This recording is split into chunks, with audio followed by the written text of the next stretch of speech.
I'm not a lawyer, but while YNW Melly's trial has been moved to 2027, Melly's co-defendant, Cortland Henry, is still scheduled to have his trial begin in about a week. But that's only if he decides to turn down the plea deal that the state just offered to him. And child, it is quite a deal. Let me give you the recap.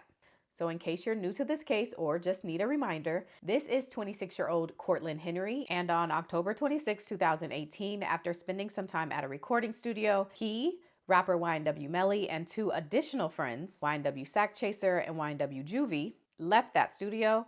And according to Florida state prosecutors, while Cortland Henry was driving the car that they were all in, YNW Melly pulled out his firearm and discharged it at the two friends. Prosecutors allege that Cortland Henry then drove the car to a desolate area, and then he and YNW Melly got out and proceeded to shoot at the car to make it look like they were in a drive-by. Prosecutors then say that Cortland Henry dropped YNW Melly off, and then he proceeded to the hospital. Once at the hospital, Cortland Henry frantically told the hospital staff that while he was stopped at a red light, a car came up and did a drive-by, and that resulted in his two friends being hit. So that's the basis for this case. Prosecutors aren't alleging that Cortland Henry actually pulled the trigger, but they are saying that he was the driver and that he assisted with the cover-up afterward. Now, it's worth noting that Cortland Henry was originally out on bond while he was waiting for his trial. But while he was out, prosecutors added some witness tampering charges to him and YNW Melly, alleging that they were trying to tamper with some of the witnesses connected to their case. So Cortland Henry's bond was revoked, and he's been locked up since October 2nd of 2023.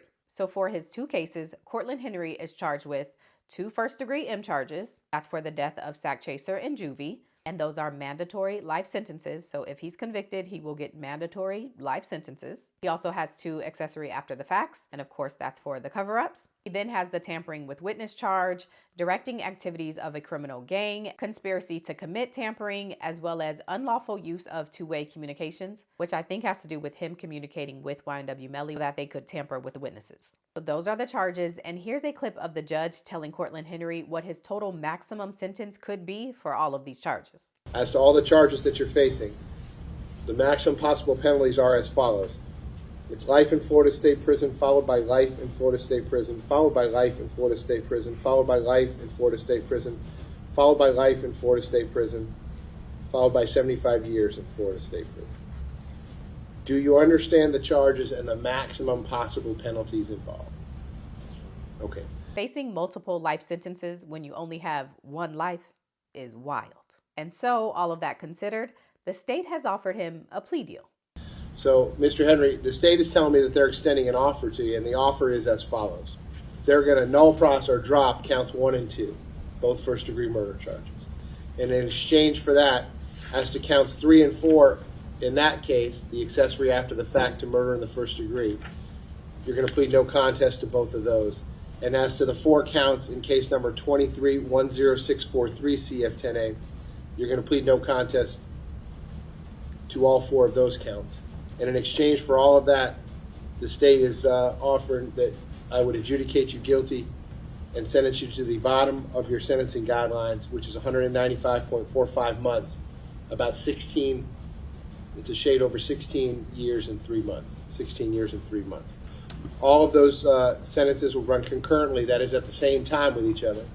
I would give you credit for all the time that you have served. So the state is agreeing to drop the M charges, and he would plead no contest to all the rest of his charges, which basically means he doesn't admit that he's guilty. He still gets punished or is given a sentence. That sentence would be a little over 16 years with about 2 years shaved off, since that's how long he's been incarcerated. Now, the judge told Cortland Henry that he doesn't have to make a decision right now, but he obviously will have to decide eventually. Mr. Henry, do you understand the offer that the state is making to you? Okay, the 16 years, 3 months, and a shade more. So I'm going to pause on it at this point, Mr. Henry. It's going to give you some time, whether that be tonight or also over the weekend, to talk to your lawyers about it, make sure they answer all your questions, talk to your family about it so you can make a decision. But whether it be tomorrow, when I see you tomorrow, and then Ms. Wilcox, she already has tomorrow at 9 o'clock, that'll remain on. But I'll put them on both cases as well next Tuesday, which is September the 9th. Let's just call it 1:30 in the afternoon. That's when we're gonna have to finish this conversation, Mr. Henry, and you're gonna have to tell me what your decision is, whether you want to accept the offer or whether you want to reject the offer. Now, while the judge didn't say it, a lot of times these kind of deals come with some sort of testimony required, but he didn't say it, so I won't say it either. So we will see what Cortland Henry decides. If he rejects the plea deal, his trial will start next week on September 10th. But if he accepts the plea deal, obviously there will be no trial. And see, a lot of people on the internet have been talking about snitching this week. But let me just tell you, if I was facing multiple life sentences, child, where do I sign?